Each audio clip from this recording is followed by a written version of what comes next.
All right, so this is a suggestion via Discord. The name of the video is, can't say that. When did we stop? No, let's say this here. When did we finally put clothes on? Let's do that because, yeah, that title is crazy. I cannot post that title in this channel. Instant flag.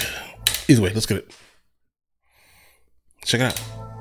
In 1913, William Matthews Flinders Petrie was frustrated. He's the father of Egyptology, guys. While leading excavations at the cemetery of Tarkhan in Egypt, his curiosity had been piqued by a nearby tomb. After finally getting the tomb open, Petrie was disappointed to find that it had been completely emptied, except for 5 calcite jars, 2 wooden tool handles, a small pot lid, and a pile of dirty linen. But within this pile was an extraordinary find, one that would not be recognized for over 60 years. In 1977, museum conservators looking through Petrie's dirty laundry would find an incredibly well-preserved, mostly complete linen dress. Named the Tarkhan dress in 2015, it was dated to nearly 5,500 years old, making it the oldest clothing ever recovered. Of course, the ancient Egyptians were probably not the first people to ever wear clothing. Right, obviously not. But we haven't found any older than the Tarkhan dress. So how can we figure out when we first started wearing clothes? Well, it turns out that some of our best evidence for clothing in the past comes from a pretty unlikely and kind of gross place. Ugh. Guys, really quickly, I want to go ahead and talk about this guy for a second. It's important here, at least. The problem here is that he is the reason why foreigners are basically no longer allowed to run any type of gigantic dig in Egypt, though. Good or bad, like it or love it, the current head of Egyptology in Egypt does not like foreigners, bro. And I'll be honest, I get it, right? If you notice, when they just showed us that shirt, I'm not sure that shirt is in Egypt. I'm just gonna be honest. Okay, they're completely sick of foreigners coming in, doing digs, and then taking their heritage, their history out of the country. That's what it is. That's his main concern. But unfortunately, the foreigners are the ones that are coming with the gigantic budgets to actually do some of these extremely technical digs. But you know what? It's okay. People to ever wear clothing. All right, let's go. But we haven't found any older than the Tarkhan dress. So how can we figure out when we first started wearing clothes? Well, it turns out that some of our best evidence for clothing in the past comes from a pretty unlikely and kind of gross place. Yeah, bugs are gross in general, bro. Now, we know that people in the past wore clothing, probably for the same reasons why you're wearing clothing right now. And animals. I hope. Or not. You do you. I mean, I'm wearing a shirt. Clothing protects us from the elements, allows us to fit into societal and cultural norms, lets us cover up parts of us that we'd rather keep private, and allows us to express ourselves and our identities. So we know it probably existed in the past too, but where is it? Yeah, but bro, I'm not sure that it was for like fashion though, let me be honest. In certain environments, it was exclusively because it's cold. They looked at the animals that were there living comfortably and were like, listen, what if I go over there and I take that animal, I dispatch it, and then I wear its skin, right? I'm almost positive that was the reasoning.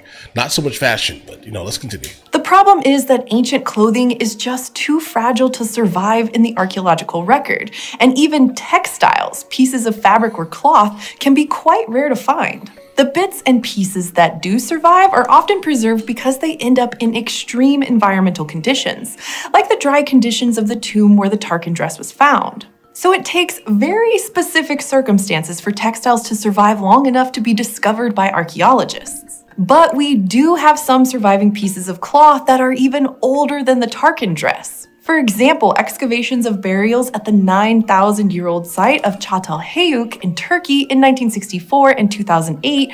Yeah, guys, that site is crazy. Guys, research that. Recovered fragmented pieces of woven textiles. If you like that type of thing. While they were originally identified as wool in 1964, later analysis in the 1980s and 2000s determined that they were more likely made from plant fibers, specifically flax. And reanalysis of the fibers in 2017 concluded that they were actually made from bast fibers, which are harvested from tree bark. This gives us an even earlier date for the use of clothing, approximately 8,500 years ago, about 3,000 years before the Tarkan dress.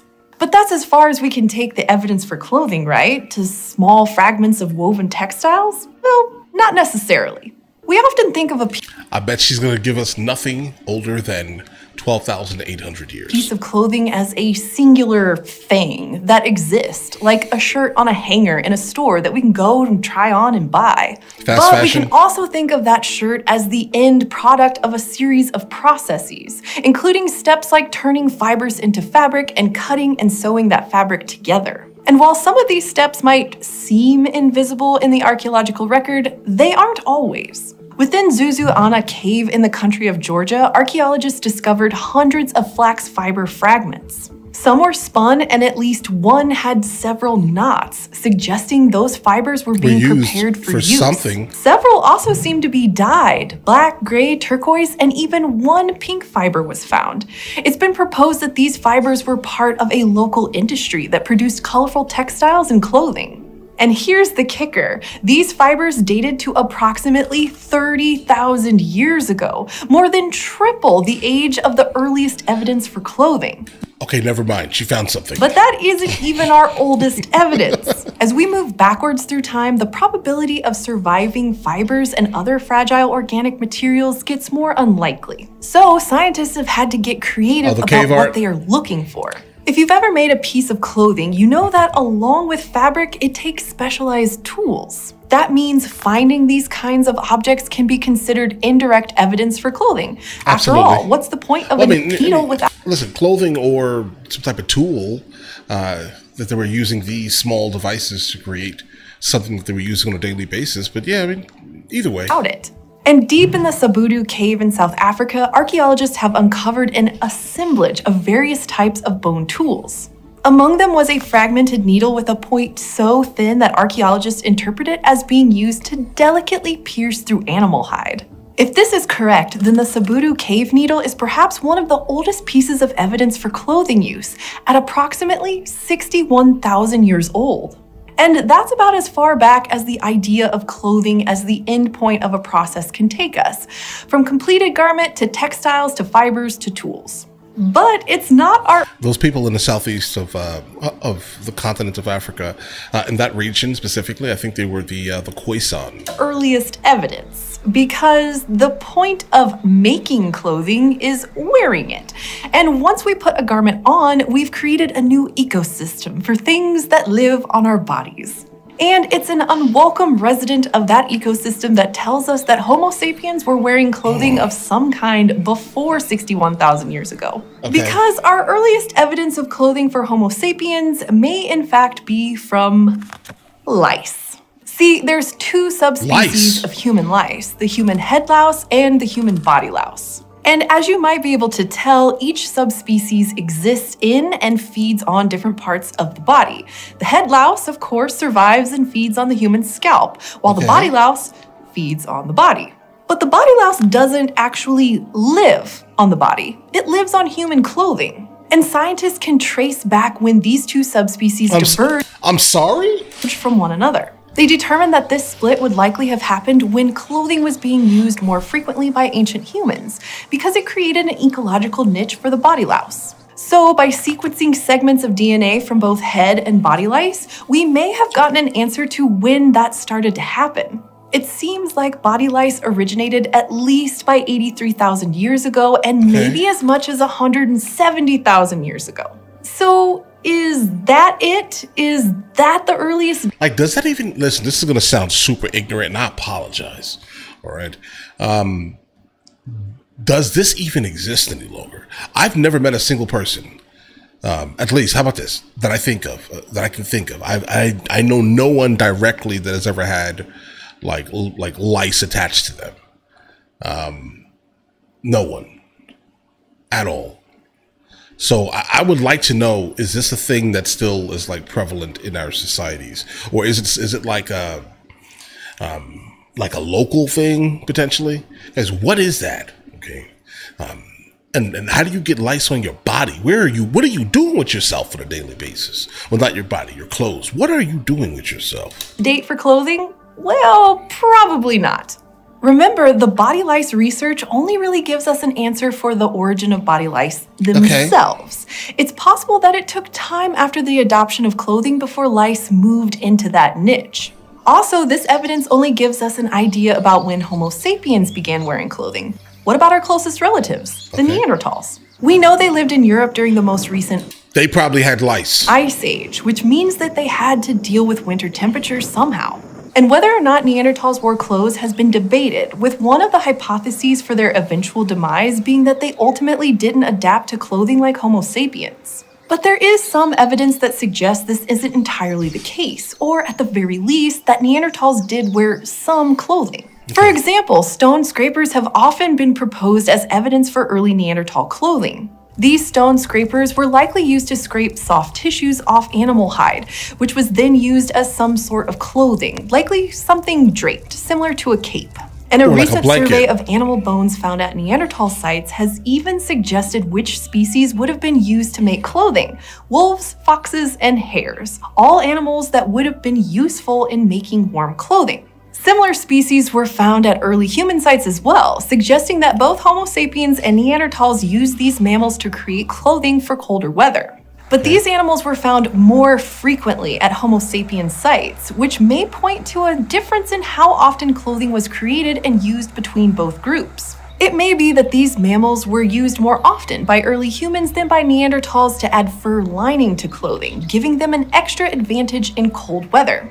There's obviously still a lot we don't know about Neanderthal clothing and just how old clothing actually is, but it's possible that the evidence exists and is just waiting to be rediscovered in a museum collection. And researchers are always coming up with new ways to extract data from old finds and old sites.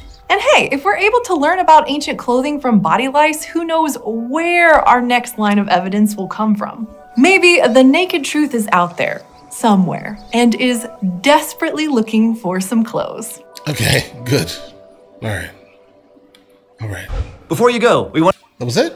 wanted to let you know that Eon's calendars are back. For 2024, we have chosen to highlight paleo art from our episodes about human evolution, including one new, never-before-seen illustration of a famous early relative of ours. You can click the link in the description or head on over to dftba.com/eons to order one. All right. That was the information. All right, guys. I'm definitely surprised that we found any type of information, but obviously we're going to find nothing like an article of clothing or anything like that from that time. I definitely do not think that we're going to get past 30,000 years. I'm going to be honest. Like fragments and tools. I mean, that may be like a slight stretch, but it may kind of indicate that there was some type of clothes being used, or blankets. I'm going to go ahead and forecast blankets, okay, before clothes. Because like looking at like how like uncontacted type, cultures exist around. I mean, I don't know. I mean, they have something to cover their front and their back. You're going to call that clothing? No. I don't know. I mean, I guess it is. No, it's not. No, it's not, bro. I'm leaning more towards either shelter or a blanket. Let me know what you guys think. Seriously. But all right, listen, you guys all have an absolutely amazing day. Enjoy your day thoroughly. Guys, before we go, are you guys subscribed to the other channels? Logical Movie Reviews with Mr. L. Boyd along with Mr. L. Boyd Music. Both are found in the description. Check it out.